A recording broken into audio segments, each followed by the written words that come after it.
G L E S. Eagles! Eagles! Say fly, Eagles, fly. Fly, Eagles, fly. Fly, Eagles, fly.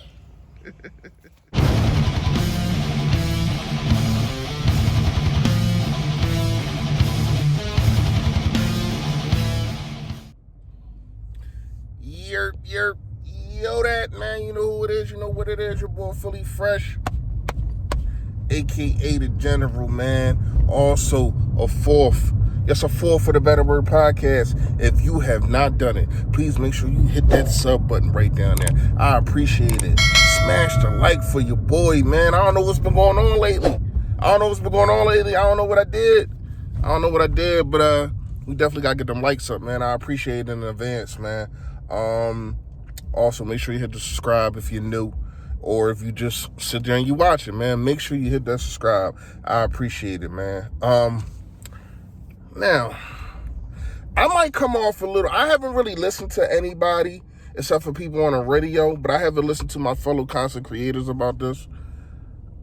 I might come off a little different than what everybody else is saying. Restructure. That is why we are in this situation now. Now, I get it. I understand it. We need to try to find a way to get some free agents and whatever the case may be. We just need to get under the cap, period. But you're doing it the same way that got you over the cap now. The same way.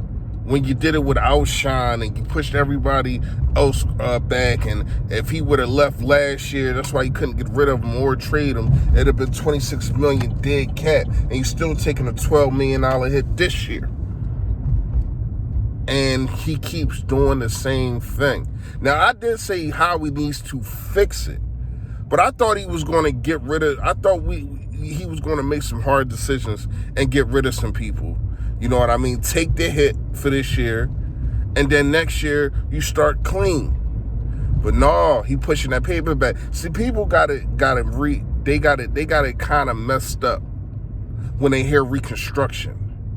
They think that it's a pay cut. Oh no. He kicking that can down the street, kicking it down a hill or whatever you want to call it. And what he is doing is, I will pay you this, and I will make this guaranteed, so it's not off the cap. I mean, the stuff that he does is smart, because nobody really in the league does it, because normally what happens is that player, and the player also has to agree to it too, but normally what happens is they can't pay the player, so they'll lose the player. You know what I mean? Howie Roseman does find a way to do it, and I get it, but you have to have good guys, and that's probably why he says he wants locker room guys. That's probably why we got a J.J. Whiteside instead of a Metcalf, because Metcalf probably would have said, no, pay me my money, please, with sugar on top, pretty please. So it's all starting to make sense to me. It's all starting to make sense why Howie wants to pick the 53, why Howie wants to do this and wants to do that, because he can always say, hey, look, I let you play. You know what I mean? The good thing that did come out of this situation is, I'm not going to lie to y'all, man, Jason Kelce coming back, and Howie Roseman did have to reconstruct some things to get him paid. You know what I mean? I think he was only making what? I think he was only making like $4 or $5 million. Put another 5 on that, he got 9, and it can go up to 12 guaranteed, $12 million guaranteed this year, and it's kind of deserving. I understand he didn't have a good season just last season, but really nobody did.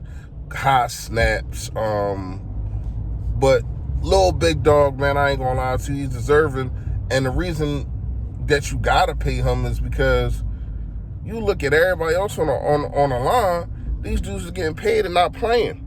Brandon Brooks getting paid, ain't playing. Lane Johnson getting paid, ain't playing.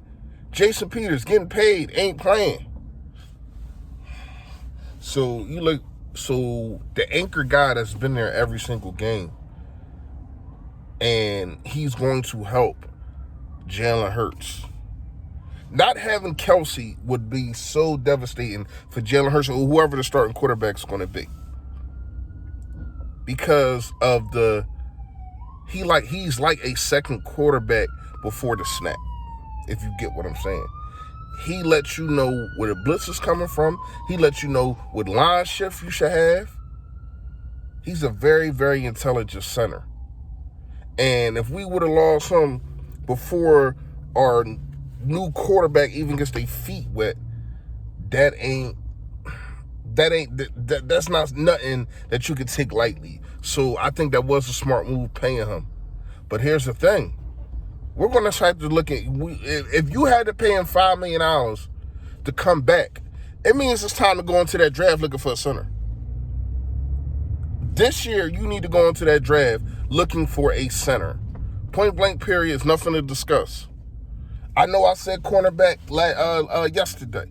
You need one of them too. But you got to find you a center in here. And I'm going to start looking at some, start breaking some down. Because, once again, if you had to pay Jason Kelce $5 extra million, that can go up to $7 extra million just so he can come back this year, what you think is going to happen next year? He only signed a 1-year deal. See LeBron in it right now. What you think going to happen next year? And ain't no dispersions on little big dog. That's how he want to get down. That's how he get down. I ain't mad at him. Get your paper. Get your paper. But we got to be smarter. As an organization, we have to make sure that we go out there and find his replacement fast. And stop waiting until he's gone. Should have been had his replacement. Should have been had it. So back to the reconstruction. You reconstructed Darius Slay. You just signed him last year. He not even a whole 365 days into his contract. And you reconstruction already? You reconstruction Lane Johnson again. Lane Johnson got reconstructed in September. Not even a whole 365 days. And you reconstructure again. Everybody thinking that this is a good move. I don't. Not in the long run. I don't, especially if you don't start drafting young talent. Because then you're going to have to start paying mercenaries and free agents to come here, and you ain't going to have the paper. Because you got to pay older guys. You got to pay 35-year-olds and all that kind of stuff. This ain't going how it's supposed to go, y'all. This is not going how it's supposed to go to me. Because we're going to be having the same conversation that we had last year and into this year in 2024. 2023, 2024, we're going to be having the same freaking questions, and they're going to go to the same answers, man. Something got to change. Something really got to change, man. Let me know what y'all think in the comments. Y'all already know. Stay Philly, stay fresh, y'all. Yo, that.